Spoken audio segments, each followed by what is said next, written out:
ಸರ್ಕಾರಿ ಹಿರಿಯ ಪ್ರಾಥಮಿಕ ಶಾಲೆ ಲಡುಹುಣಸಿ ಕಟ್ಟಡ ಬೀಳುವ ಸ್ಥಿತಿ, ವಿದ್ಯಾರ್ಥಿಗಳ ಜೀವಕ್ಕೆ ಆತಂಕ.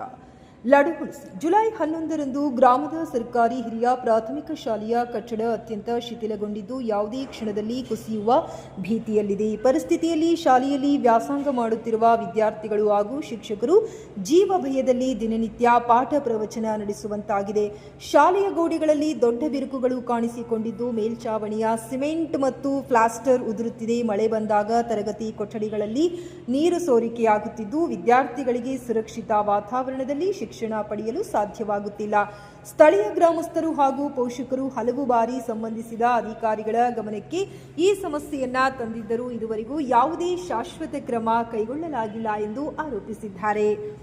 ಯಾವುದೇ ಅನಾಹುತ ಸಂಭವಿಸುವ ಮುನ್ನವೇ ಸಂಬಂಧಿಸಿದ ಶಿಕ್ಷಣ ಇಲಾಖೆ ಹಾಗೂ ಜಿಲ್ಲಾಡಳಿತ ತುರ್ತಾಗಿ ಶಾಲಾ ಕಟ್ಟಡವನ್ನು ಪರಿಶೀಲಿಸಿ ಹೊಸ ಕಟ್ಟಡ ನಿರ್ಮಾಣ ಅಥವಾ ಸುರಕ್ಷಿತ ಪರ್ಯಾಯ ವ್ಯವಸ್ಥೆಯನ್ನ ಕಲ್ಪಿಸಬೇಕೆಂದು ಗ್ರಾಮಸ್ಥರು ಆಗ್ರಹಿಸಿದ್ದಾರೆ.